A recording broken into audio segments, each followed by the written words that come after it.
Candid interface को नमस्कार दर्शक बंधु आज आमर चर्चार विषय है जेंडर इनइक्वालिटी। आज आम गण अच्छा professor Anita Das former professor sociology Ravenshaw university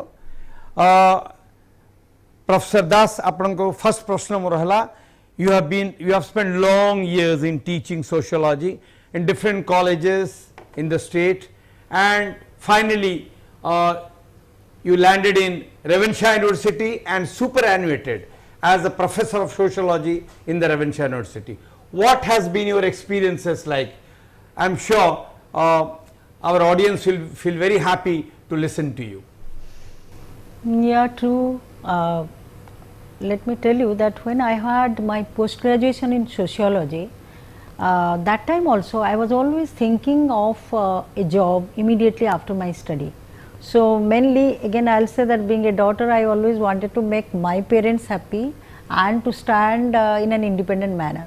And fortunately, after my post graduation, within 1 year after passing, after the result came out, my appointment letter came, and it came for lecturer in sociology. That time it was called lecturer, not assistant professor. So, lecturer in sociology, I got an appointment in Kendrapada college. That was a private college, but very good private college. I was since beginning, since my schooling, I was staying in Revenshaw with my parents. So, when I had to go to Kendrapada, yes, I joined, but I had a lot of discomfort because I got homesick. And again I will say that coincidentally by God's grace, just after working for 1 month, maybe another 15 days, I got again an appointment letter in the most premier college, which is Ramadevi Women's College in Revenshaw, and that was very near to my parents' house. So, I got happy, and my teaching really started in Ramadevi Women's College, Department of Sociology.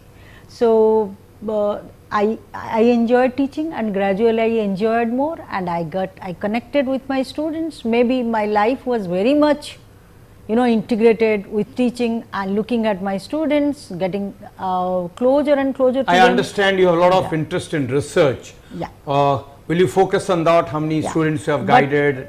But after while teaching in colleges, I had always the dream that I will join an university. And when as a teacher in college, I was joining I had again passion, and I was joining many conferences, seminars, and I was meeting professors. So, ultimately that I had hard labor, and I was recruited as associate professor in Revenshaw University in the Department of Sociology. In which year? Then when I joined my university, you joined in which year in Revenshaw? Yeah, I joined in 2000, beginning of 2010. Okay, great. So, then after joining, I must say that my interest in research really, it had a strong grooming up in my mind, that I was always interested to guide research candidates and to extend the department of research, the section of research in my department of sociology in Revenshaw University, and that also worked well, and I have guided almost 21 scholars in the MPhil sociology, and also I have already guided 6 students in for doctoral degree. And I think my passion has been fulfilled, but within I will say that it is almost 1 decade I work in Revenshaw University, and my research interest was fulfilled, but still I think I wanted to do more, but then I had my retirement from government job. Great. And what I understand, you have a lot of aspirations to be a good teacher, good professor, and your dreams were true, and you joined Revenshaw University, and as you have very rightly said, you also superannuated from the Revenshaw University as a professor. Great of you. Now, I would like to ask you, who has been your inspiration to what you are today? Very clear in my mind, in my heart, and in my head, that my inspirations all through my life and for my profession and for all my pursuits of life are my parents, both father and mother, that is whom I address as Babu and Mama. So, especially I will emphasize here that my father always promoted the aspiration, the ambition of not a girl, not a daughter, but as a being that I will justify my existence through opening up in my career, in all my, with confidence. So, my father is the first person who created confidence in me, because he always was looking at me not like a daughter, but both daughter and son. And my mother, I will say that she was typically a spiritual person, I will not again say person, a being who told me that by this kind of spiritual consciousness you will cross all the hurdles of life. So, certainly they were my inspiration. And third is coming my son, who always wanted that I will have a very strong identity in the society through my profession. Besides being a lady of the household, I will definitely mark a place in the society, and that was the very dialogue of my son for me. So, I was inspired also by my son. Wonderful. Anshuman. Wonderful. So, Anshuman was also a great booster for you, both as career and also giving you confidence. Great of him. Great of Anshuman. Now, what I would like to tell you, you will definitely appreciate, today we are discussing on a very vital subject, and the subject is gender inequality. Now, when we are coming to gender equality, could you please elaborate on this, what you understand? Yeah. Informally speaking, when I was a child, I was always thinking that why a boy will be more than, will be looked at as if he has a higher place in the family, on the roads, in the school, everywhere. Why? So, this question was in my mind, and then I got into gender specialization in my career, and here I think the whole meaning, understanding begins with gender inequality. But when I tell about gender inequality, what is it? Then one must know two other things. One is the gender differences, and the other one is gender differentiation or discrimination. Now, when I speak about gender differences, well, men and women or a boy and a girl, they can never be same, they are biologically different. So, there will be differences, but how these differences will be treated by the society, that itself creates, enroots what is called as gender inequality, because that is actually reasoned with a gender bias, that boy is more than girl, a son is more a better asset than a daughter. So, this particular concept in mind, so this particular perception leads to gender inequality with gender discrimination. So, when we look at whether women and men are equal, we find that since ages, I can say, or I think even after independence of our country India, we find that women have lagged behind. But of course, the situation is changing, where we find that inequality although is there, the gap between a boy and a girl, a man and a woman is reducing. Yeah. And that's a real spirit of optimism which is coming up before all of us. Great. One thing I would like to ask you, do you think gender inequality is mostly pronounced in places like India or Odisha, or you think it's a global phenomena? Certainly, as you said that gender inequality is a global phenomenon, but it is always contextual, means in which context, like whether it is in the context of economy, or whether it is in the context of culture, it differs. The degree of inequality differs, the kind of inequality differs, but it is an universal phenomena that women and men are not treated equal in many ways. Right. Be it job, or for example, or even what about these days we find a lot of girls doing very well these days. Anyway, I will come to that question. Now, I would like to ask you another important question which I am sure you will appreciate, and the question is, according to you, what is achievement in life? Because whatever people do, they think that it is a great achievement for them, but according to you, what is achievement in life? Yeah, achievement is I will say that the baseline reality of achievement is, it is a spiritual attainment that a person thinks that this is my achievement. So, achievement is a subjective phenomenon of mind, because it differs from individual to individual. Say what is achievement for you may not be the achievement for I mean we may differ in our sense of what we are achieving. So, setting the goals in the mind as per our consciousness and getting the opportunity to fulfill it, which we call accomplishment. So, accomplishment of the right objectives in life is achievement. Wonderful, very good. Now, what is your take on the new education policy? I mean some very salient or major features, I think we can discuss on that in the interest of the audience out here. Yeah. So, if we look at the education system in our country and the new national education policy, which was, I think it was announced in the month of July 2020. So, the major features again it takes kind of trend of vision, it is more visionary, like first of all that is universalization of education, that is giving education to all groups of the society. Because in the society there are people whom will say that they still live in social exclusion, they are not included in the mainstream of the society. So, when universalization of education at least up till the 12th standard for boys and girls, for not only boys and girls, for boys, even there are lot of heterogeneities among the boys, among the girls, some are village, some belong to villages, some belong to urban areas, some are physically disabled. So, irrespective of all these constants, maybe physical, maybe social, maybe cultural, maybe geographical, maybe regional. So, universally they should get the opportunity to open themselves up through education of till 12th standard is the first feature, which I also really endorse.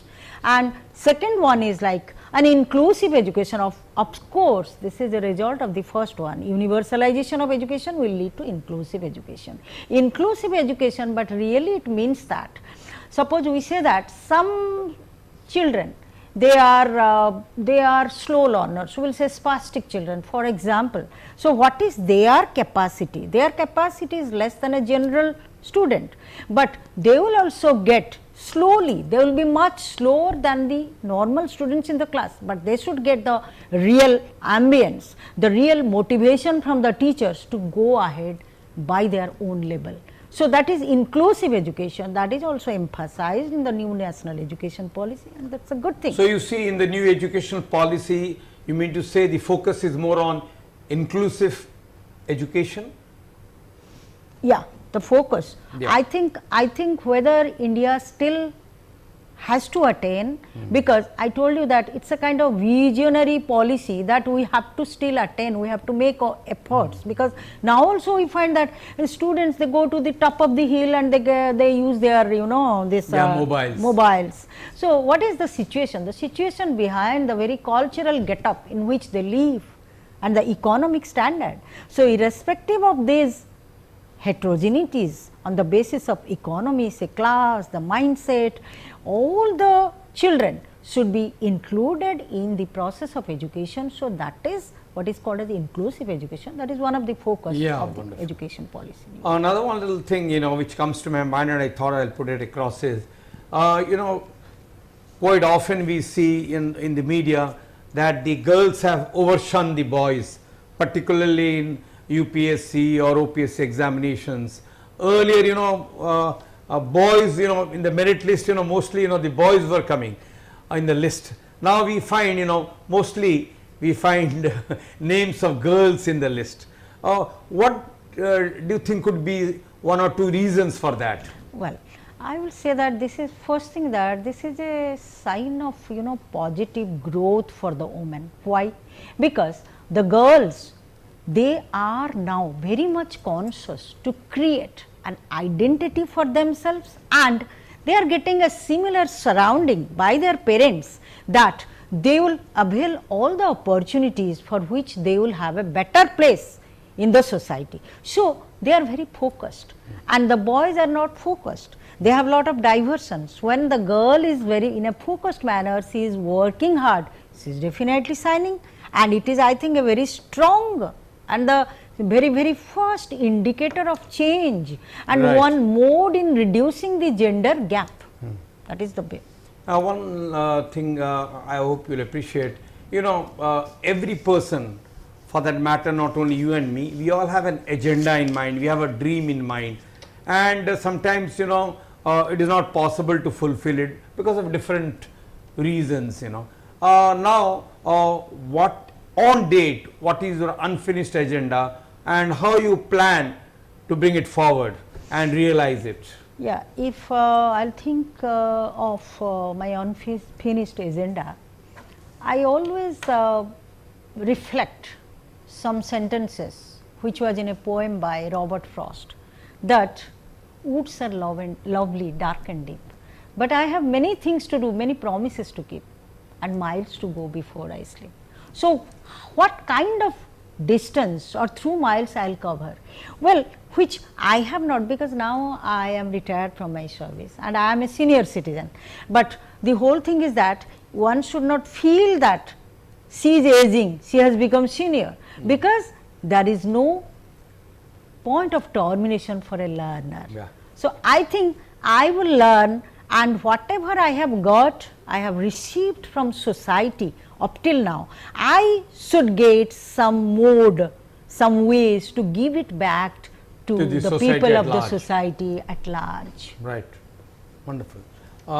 Another one little thing, you know, which you know, we say that, you know, women, there is a lot of empowerment, they have growth in their career, we hear and we also see in the media, but at the same time you must be also seeing it in the media, on the first pages and on the most of the, you know, even in the television, that there is a lot of, you know, violence and atrocities on women, and that is growing.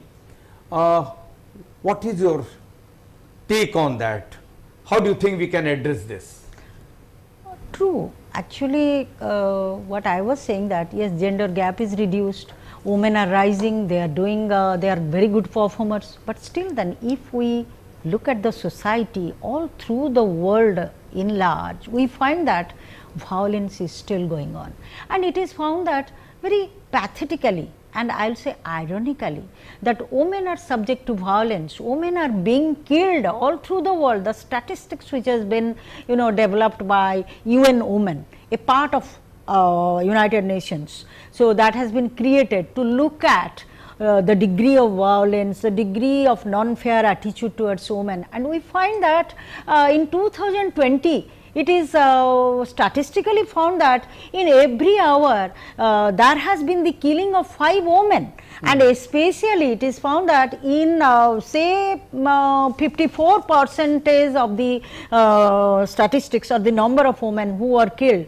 the killing is done by, I mean, they are killed by whom? Who is killing them? They are killed by their intimate partners or husbands or some members in their family. So, it has become in many ways invisible, and that invisible should be made visible. So I personally feel, you know, it is a big challenge for women how to impede or combat this type of heinous activities done by men. And according to you, what do you think should be the way to curb this type of meanness and violence? Yeah, there has been the promotion of women's empowerment in various ways, and especially if we look at our state or our country, in many states of India, the empowerment is the first indicator or necessity, I would say, of empowerment is economic independence. So, it is not required that everybody will be a graduate or postgraduate, but it is that because of the development, which is again one of the, you know, what I will say, parameters of say new education, national education policy, it is there that skill based education should develop. So, if every woman should be economically independent, that they can use their potentiality to earn, they will have earning. So, they will stand on their own self. Yeah. Then they can exercise their own choices. It is very important that women should have liberty through making of self choices, one thing.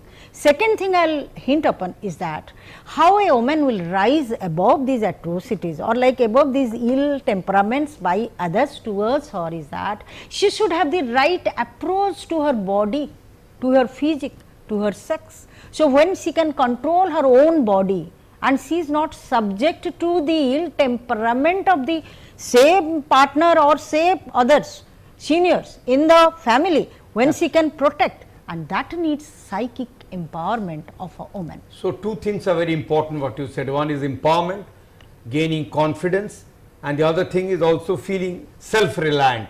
That also helps a lot, you know. Yes. Yeah, very good. Now, what I would like to ask you is, you see, for the growth and development of any nation, you will appreciate it is not question of men or women, but the focus should be more on humans. So, because ultimately whether you are a man or a woman, that is not very important, but as a human being, how you are contributing to the society at large and how it grows really matters. So, why to talk of women atrocities, why to talk of men atrocity? Let us think of humans and let us focus on humans so that they will be able to contribute in a large measure to the growth and development of a nation. What is your take on this? Yeah, you are very right, Mr. Panda. Actually, there has been a lot of emphasis on the global level, especially again we say that the most effective body is United Nations General Assembly, who is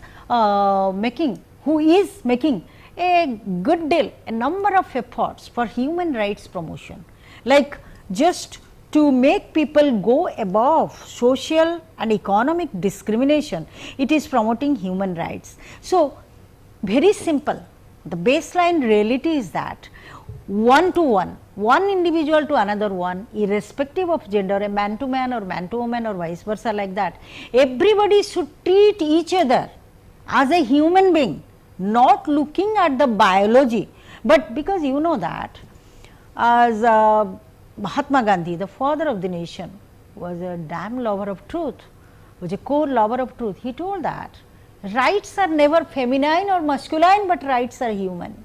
So, when I think that I have rights and my male counterpart also has the same right, but you know that coincidentally the history of the society says that women have never been acknowledged with human rights. So, that is the problem, and everybody should be aware of the other person's human rights as a human being, because human rights are really, the meaning is natural rights. When we get birth in the society on the earth, we get certain rights and those rights should be respected. So, the rights of the individual, when I am thinking that I have this right, I should similarly think that the person whom I am interacting with should also have the same rights, and let me respect, let me at least. Yeah, let us respect each other. Yes. Men or women, it does not Yes. matter, you know. Yes, as yes. human beings, let us respect each other. Yes. That is what is very important. Respect means respect each other's existence with rights. And do you think recognition of women at the right time is lacking in our society? You know, if some lady is doing a big job, big achievement, you know, don't you think she should be encouraged in the society? Do you think in our society it is lacking? Yeah, I think still the matter of optimism is that gradually the men are changing, but how they are changing and why they are changing. The reason behind that, the woman is expressing her in that way that she wants to rise, she is determined to rise, be the cost anything, but she wants to rise. So, naturally men are gradually giving ways to women, and that is a change, but we cannot say that even we are going through 21st century that everything has changed, but gradually that has changed, but it is not again a homogeneous affair, that in many groups still the problem is there, still women are entrusted with the household works, but it is high time that women must prove themselves, and they are proving, and men must respect the ways in which the women are trying and women want to prove themselves. Now you must have seen, say for example, when you are traveling in a bus or in a metro, you must have seen, you know, there are special seats for ladies, you must have seen, you know, ladies and senior citizens, you know, usually they say senior citizens and ladies. Do you feel that is right? That again creates a differentiation, but society is still, the history of time is still standing on a point where the rule in the bus that there are some seats reserved for ladies, that should continue for some time, because the whole thing behind is that our psychic transformation, which I should say that our mind should transform. We should individually look at the reforms, the reformative measures, then the change will be there, and bus will never require that there will be some seats. If there is a change, it has to be gradual, it just can't be abrupt. Yeah, change is always gradual. Now I would like to request you, today as you know is the International Day for the Elimination of Violence Against Women. In this context, what would be your message very briefly? For the young boys and girls, I will say that again, what that means, they must look at each other as human beings and very valued human beings. So, valuing each other, respecting mutually and uplifting each other is the core of equality, and that will kill what has been the major point of today's discussion, that is gender inequality. Wonderful. Thank you so much, Professor Anita Das. Nice having you in our studio, and I am sure all of audience have really enjoyed what you said. बहुत बहुत धन्यवाद दर्शक बंधु.